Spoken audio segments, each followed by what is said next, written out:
What it do? What is good with y'all boys? YouTube, it is your boy Stacks Reacts, and once again I'm back with another banger. Today we finally have the last part of A Courtship of Rivals, which is basically the story behind Magic Johnson and Larry Bird and their impact on the NBA and also on each other as well, because they became best friends while also being like top competitors against each other, and they saved the NBA, which is really crazy to me. I'm excited to go ahead and dive into the last part. I don't have too much to say. If y'all haven't seen my other ones, go check my NBA reaction playlist on my channel, because that's where the rest of my NBA reactions and also the other parts of the Courtship of Rivals videos are. Go ahead and dive straight into the video, man, and don't forget to like and subscribe.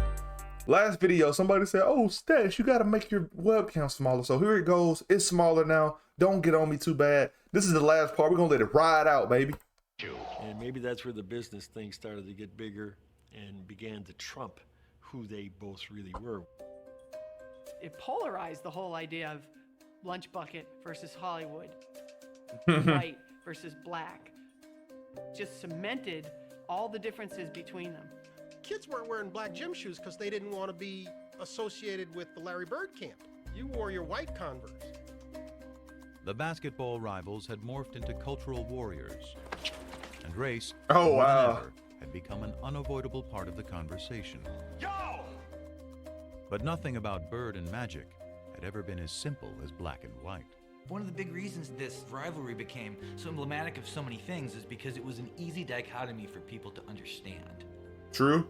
But it's crazy to simplify it as saying white people like Bird and black people like Magic because 13% of the country is black. But it wasn't like 87% of basketball fans preferred the Celtics. Who's your favorite basketball player? Magic Johnson. Who's your favorite movie star? Eddie Murphy. Pina, all you ever talk about is nigga this and nigga that. And all your favorite people are so-called niggas. Different. Magic, Eddie, Prince are not niggas. Oh! They're not black. I mean, let me explain myself. Has the N-word ever been used by a white person to describe Irvin? I doubt it. But as Magic enjoyed his image as a crossover star, it was Bird, the one-time great white hope, who had further emerged as the polarizing racial figure, due in part to that era's increasingly conservative political climate. The rolling back institutionally of the achievements of the civil rights movement were going on apace from about 1975 on. But the triumph of the movement that rolled it back took place in the 1980s. And I think there was people who were very aware in the black community of what was going on.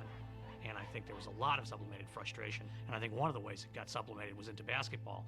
And I think Larry, through no fault of his own, was the receptacle within which the lingering resentments somehow flowed. And after Bird led the How Celtics to unfair. the championship in 1986, his third in the pros, winning his third straight MVP award in the process, the resentment grew. I always felt that the press was biased in favor. The media is very biased in a way. It's very unfair just because, you know, they feel a certain way about the president. You want to tie this into basketball. These two had a genuine competitive rivalry. I don't think color should have ever been brought into it. I understand that they probably did this to try to bring basketball back alive or whatever, like the NBA, things like that. But for, you know, them to be thinking like this, and then Larry has to go home and this is on his mind and everything like that. I know it's probably mentally draining, but he still got up and he went to work every day to, you know, play basketball, be competitive, but also got the news and media just portraying this certain image of him when this really isn't him. He's a real, genuine person. He doesn't care about race and all that other stuff, but that's just how, you know, they tried to do it to get more people to, you know, tune into the news, tune into the NBA, all this kind of stuff. I think it's unfair for the players. Of Larry Bird. It always felt to me like they were gonna make Larry the hero. You know, you'd see somebody score and Larry would be in a cast in a suit on the bench and they'd say, Larry Bird made that possible a couple weeks ago when he told that guy he could do it, and he just did it. That's crazy. The assistant, he not in the game. Not to be racist, but we have a white guy who's the best in the world. It's predominantly a black sport now, and you got a guy like Larry Bird who can't run, who can't jump, but can do everything out there. He can run and jump. It don't mean anything to me. Exactly. It never has. I don't know why. I mean, am I doing something wrong here? You're just good, bro. Bird may have sought to avoid the conversation entirely, but the more he won, the less he could escape it. Now there's a steal by Bird. Underneath the DJ, lays it in. What a play by Bird. In 1987, after Boston beat the Detroit Pistons to advance to the finals for the 4th straight year. Pistons rookie Dennis Rodman called Bird overrated because he was white. His Really? teammate Isaiah Thomas then chimed in with some thoughts of his own.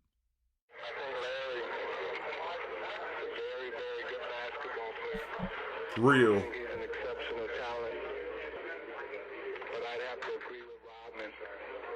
If he was black, he'd be just another good guy. I can remember in the locker room, I think it was Jack McMullen came up to me and said, Isaiah just said, boom, boom, boom, boom. And I go, so? He didn't care. He didn't care. Everybody else around him cared very deeply in the days and weeks, as it turned out, ahead. I mean, the media made it out like it was something. But it didn't matter to me what Isaiah or Dennis Rodman said. And it still don't. Has no bearing. That's the attitude that everybody has to take. Stop caring about what people think of you so much, because the more you feed into it, the worse it gets. So if you just sit back, let the media do their thing, let it hash out or whatever, eventually it's going to die down. Of course, people still remember it to this day. But even barely, now they remember more of Larry's like strong and very nonchalant personality that I do like about him. At the end of the day, you still going to have to get up. You still going to have to go to the gym. You still going to have to, you know, contribute to the team, help the team win and all this kind of stuff. So, I mean, either way it goes, bro, by you ignoring it, it's just better for you. It's better for your mental health and better for everything. Got to ignore the criticism and ignore the hate, man, for sure. Everybody else around him cared very deeply in the days and weeks, as it turned out, ahead. I mean, the media made it out like it was something. But it didn't matter to me what Isaiah or Dennis Rodman said. And it still don't. It has no bearing what I do in my life. He doesn't see race. He really doesn't. And he could have. This guy grew up poor, white, in southern Indiana. Southern Indiana, the home, by the way, of the modern Ku Klux Klan. Wow. How he managed not to be affected by the cultural milieu that he grew up in is, I think, a miracle. To me, it's inexplicable. When I was in about 6th or 7th grade, I couldn't wait till school to be over, because I knew over on the courts, the waiters from the hotel would be over there. They were black, older, and they let me play. You know, I always looked at that as I got an opportunity to play against a black man, and they treated me good. I couldn't wait to play against the best, and at that time, they were the best. It's real, man. And in 1987, as Bird vied with Magic to be the best, the flap over Isaiah Thomas's racially fueled remarks forced Bird to address his least favorite topic at the worst possible time. Oh my goodness. I had to go to a press conference when I was in LA trying to get ready to play the Lakers and tell people I didn't care. This don't bother me. The main thing is, if the statements or whatever was said doesn't bother me, I don't think it should bother any of us. From playing all year, trying to get back to the finals and play against Magic, this was a distraction. Bird was facing off against Magic for the 3rd time in 4 years. And if their relationship had softened, the determination to beat each other had not. Ooh, good lay. And one. As Game 4 proved, the level of competition between them was higher than ever. Bird played awesome down the stretch of that game. Trailing 2-1 in the series, the Celtics were down by 1 point in the final minute of the game. But Larry Bird wouldn't be easily vanquished. Open his aim. Bird. Knockdown. Bang. Larry Legend. With 7 seconds left, though, the Lakers still had life. 3 years earlier in the '84 finals, Magic had flubbed a similar situation. But this was a different Magic, one with a whole new bag of tricks. My man switched to Kareem, and Kevin McHale jumped out to me. As soon as I saw Kevin, I said, oh, I'm taking him. You know, Magic puts it on the floor, a couple head and shoulder fakes, and he raised up in the air. He hit the fucking hook. I'm sorry for cursing. No way he made that. Oh! Man, he been in the gym with Kareem. Oh, look at the hook. I remember after they called timeout thinking, there's still a shot here. Celtics may still win this game. Well, they set up a great play. Bird walked Worthy all the way up, forced the denial all the way up. We've done it before. Clear everybody out, go to the ball, break the corner. Come on, Larry. He caught it here, and as he caught it, all he had to do was turn. And just turn, and he just let this thing go. No way. Got a wide open look, couldn't believe it. And I'm He standing missed right there. it. It is straight as an arrow. Dead on. Damn. They were lucky because it was right on line. He looked at me like, how did you ever leave me that wide open? You gotta be kidding me. Oh, he was pissed. For him to be able to catch the ball like that, and then he moved the ball all the way back to the right side of his body, like with his jump shot, because the way he caught it, his back was turned to him. He caught it, and he had to turn mid-air. Like, it looked kind of like an awkward shot, but it still was like so on point and it looked like it was going in. But the way that they were talking about, I could just tell he was about to miss the shot. But just know, I know Larry came back the next game and the vengeance was probably crazy. But let's run it back a little bit, because I do pause a little bit, so I just want to run it back. There we go. How did you ever leave me that wide open? You gotta be kidding me. Look at that. He caught it, turned, and still got it off. Changed the whole series. The Lakers won the series in 6. And in the aftermath of a year in which Magic had won his first MVP, the rivalry suddenly took on a new tone. Magic's just a great basketball player. He's the best I've ever seen, you know. Unbelievable. I don't know what to He's say. pissed. I was shocked that he said it, because I thought to myself, maybe this is the beginning of a new era that's not going to include him. It was the passing of the torch a little bit. After vanquishing Bird in '87, Magic wasn't done winning. The following year, he squared off in the finals against his good friend Isaiah Thomas and the Pistons, beating them to become the NBA's first repeat champions in 2 decades. By the dawn of the 90s, he'd won 5 titles, played in 8 finals, and equaled Bird's MVP tally of 3. That's crazy.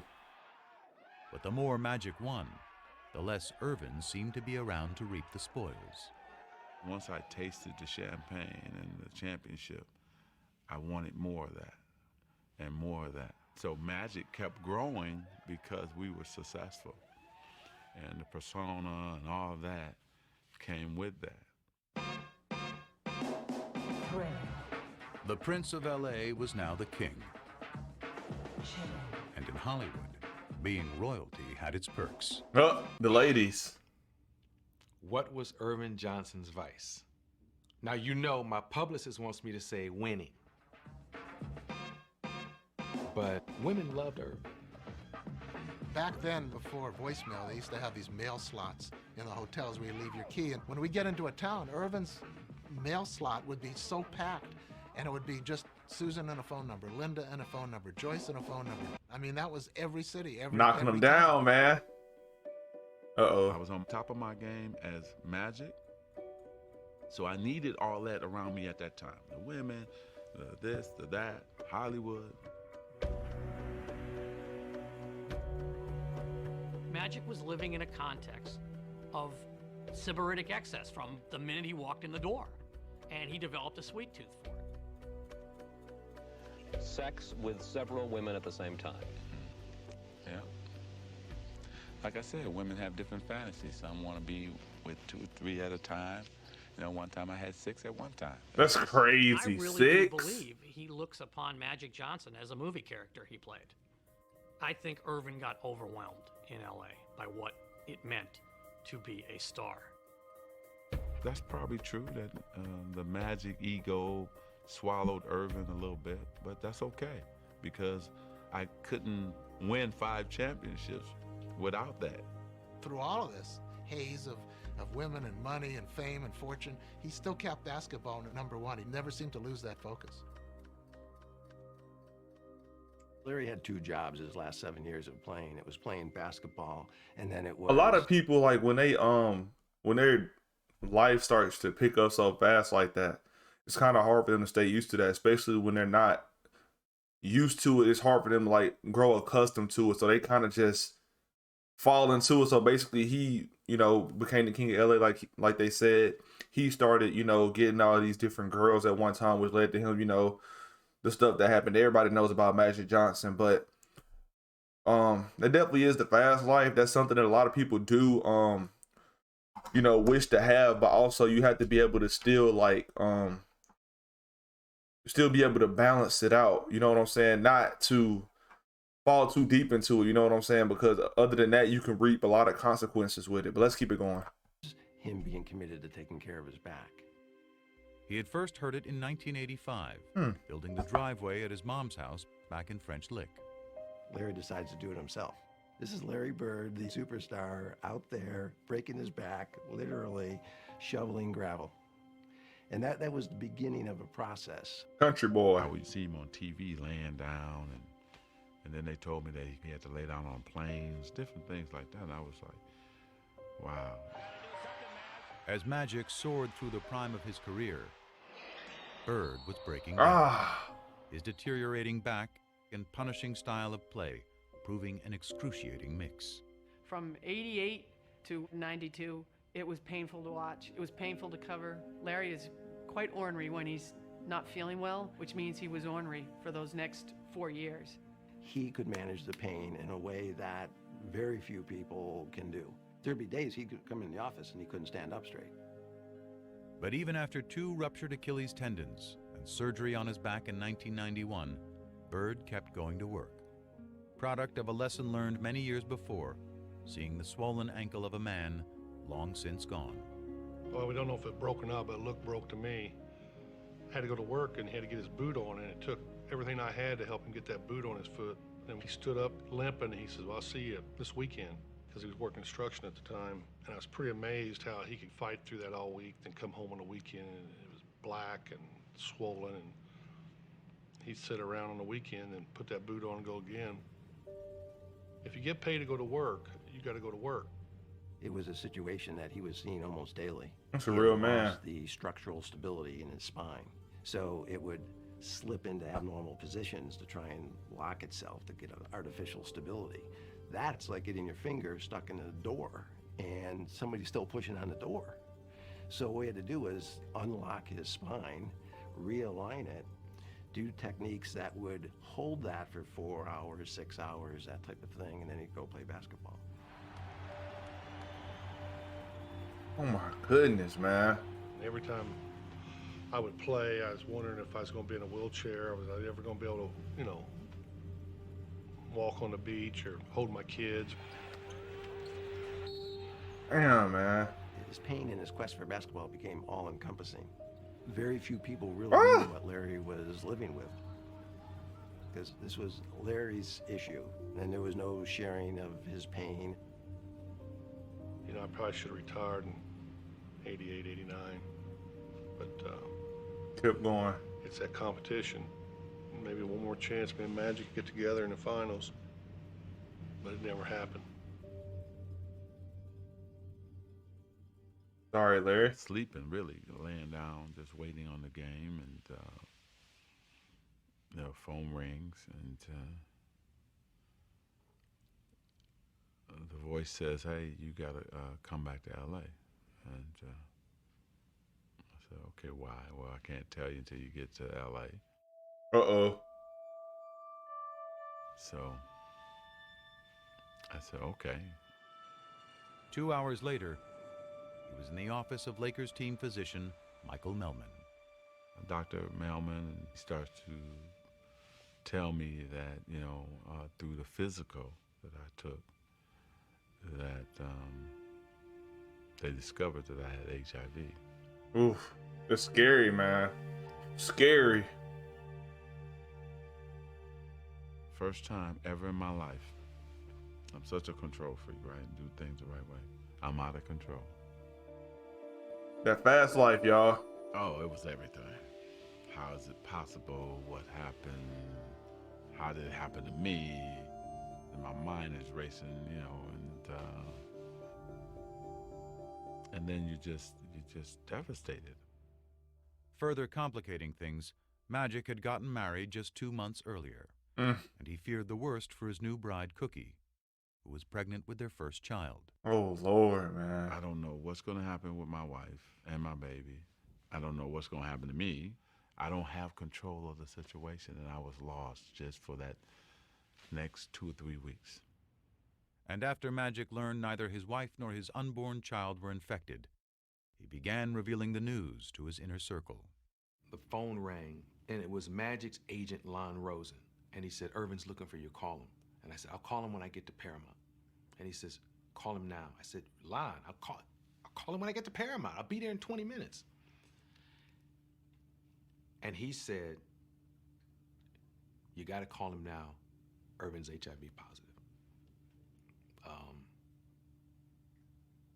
I remember I was sitting on the bed. I remember standing up at that point. And I said, how is that possible? I'm thinking Irvin's gonna get skinny and die. I mean, literally, that's what I thought. Irvin's gonna get skinny and die. The first person I thought of was Larry. I wonder what Larry thinks. Oh my goodness, man. The day that I heard about Magic, it just sort of changed my love for basketball. It shook me up. You know, you get that feeling, probably the same type of feeling I had when my father died. He wants to understand why, how can I talk to him? How I need to speak to him. It was just really important for Larry to talk to him. You know, it's sort of, I don't know. I wanted to hear it from him, probably didn't believe it. Calls me and we're talking. It's just, how you doing? I heard about it, and you can almost hear both of us with some tears in our eyes, and I'm choked up because he did call me,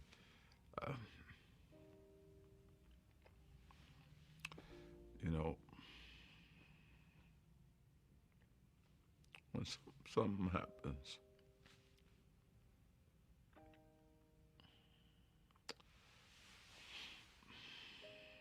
to you,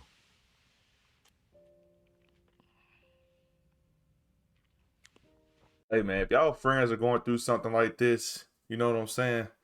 All you got to do is just give them a call. Phone call will make somebody feel so much better.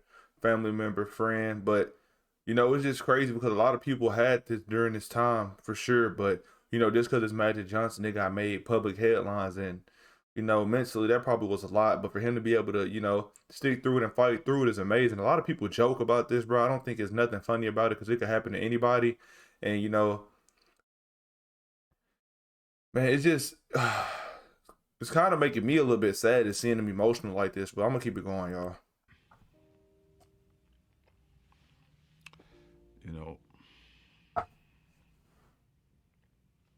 When something happens,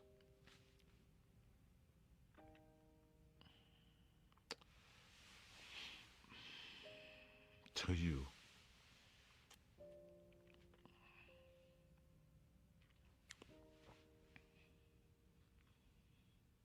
and then you find out who really your friends are and people who really care about you. Right. You figure all those battles, all those things we had to go through as warriors, as competitors, and as men. And here this man says, hey, you know what, man, you're okay. And so that was the greatest moment for me too, to have him check on me and to make sure I was okay. First of all, let me say good late afternoon. Because of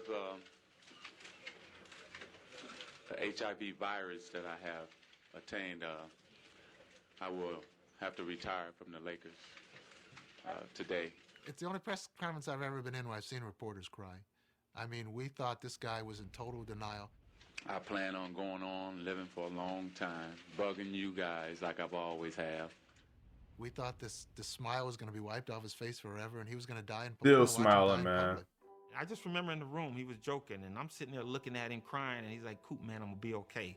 I'm going to be okay. It's going to be all right. I am going to go on, I'm going to beat it, and I'm going to have fun. Sure, come on. You're going to beat this? And to him, it was a contest. Larry Bird and Magic Johnson, AIDS and Magic Johnson, it's same thing. It's Love just it, love the a mindset. different game, different rules, but I'm still going to win. He wasn't planning on going nowhere. Urban was planning that day to find the right medicine, to eat right, get rest, and live forever. That's what he was planning. Thank you again, and I'll see you soon. But as Magic put up a positive public face, his nemesis, still out of sorts, shed the mask he had hidden behind for years. He was visibly like, wow, how could that happen? You know, it really set him back. Probably the two toughest days I've had since my father passed away, and I've been very depressed and sort of been out of it. I listened to him talk in this press conference about how devastated he was, and I remember thinking to myself, you know, goddamn, Larry found Irvin. You know, just out of the blue, something like that happening. It's just, I've never had, other than one other instance, and I was hoping I'd never see that again, because I remember how I felt weeks after that. And yesterday was just a sad day. And at his game that night, Bird was forced to confront pain he couldn't so easily play through. Didn't want to be there that night. First time ever. And really last. I remember we played in Atlanta. Had no feel for the game, you know. This wasn't a good time to be out there. Never had that before. That night he threw a pass. I'll never forget, he threw a half-court pass behind his back for a layup. And if you blurred your eyes, you squinted your eyes, it looked like magic. And that was Larry saying goodbye. Wow, man. I mean, this competition thing is amazing. What it does to you. What you put your body through and what you do and what you say and how you feel. And knowing that he's not there wouldn't feel right. But I think it's all them years that, you know, what's he doing? What if he's practicing this hard? I bet he shot 500 shots a day and I didn't get 500 in. It's always that mind games. Bird played through the 91-92 season, his last in the NBA, but a part of him was already gone. I didn't check the papers anymore, you know, it didn't matter. I still wanted to compete, you know, but it wasn't the same. It really wasn't.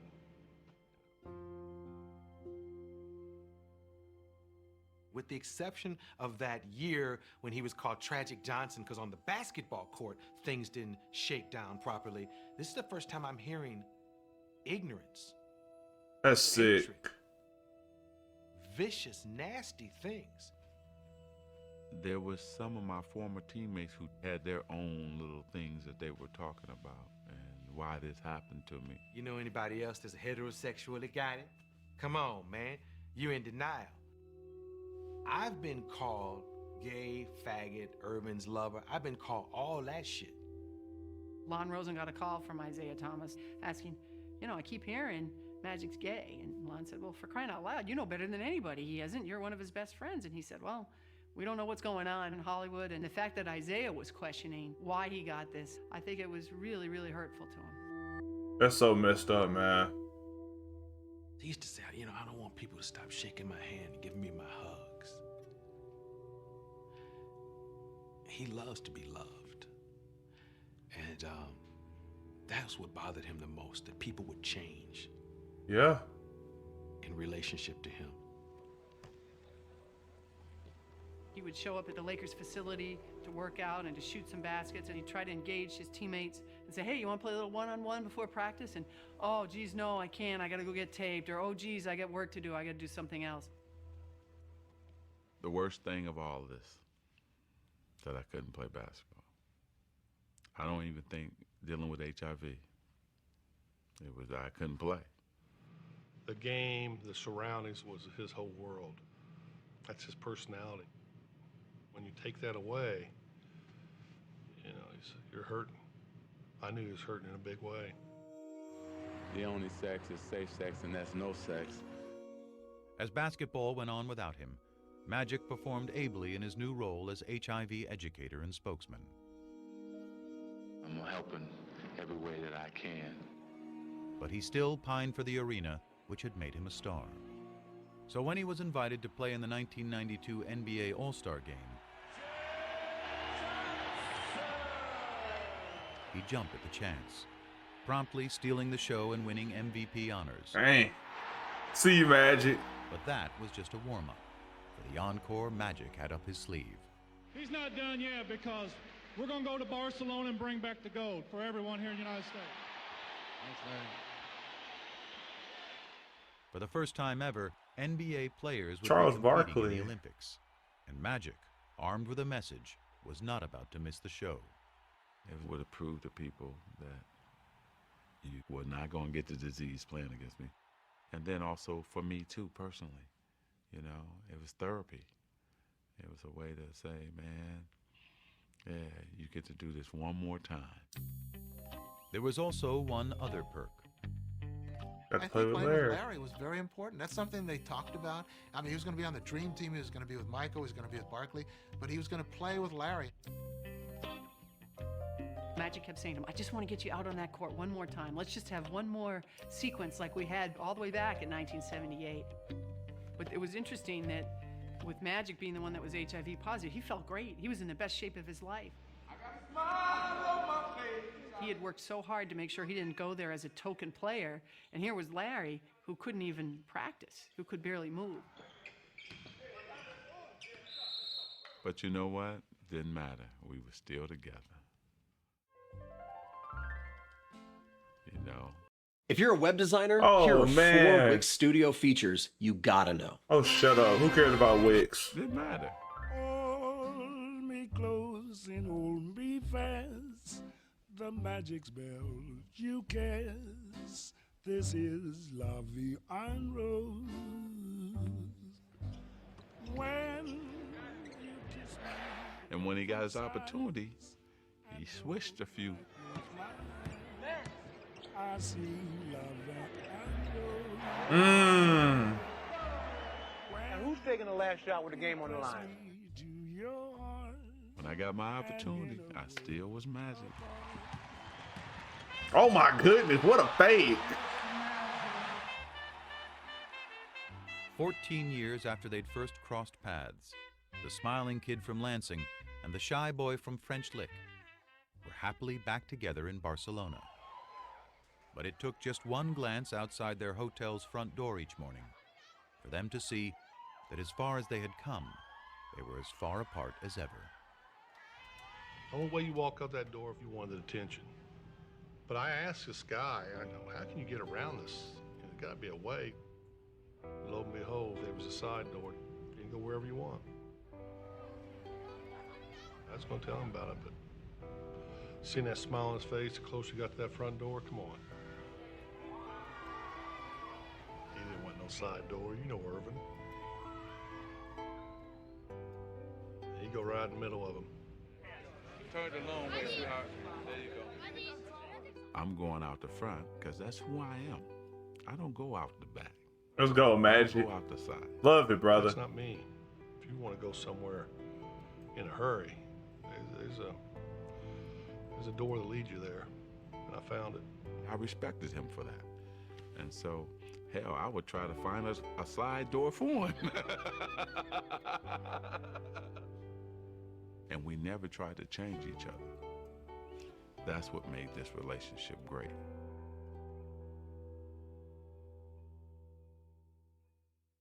One of my pet peeves always is when people say, oh, Michael Jordan saved the NBA. Bullshit. Bullshit. Magic and Larry saved the NBA. That's who saved the NBA. Magic and Larry.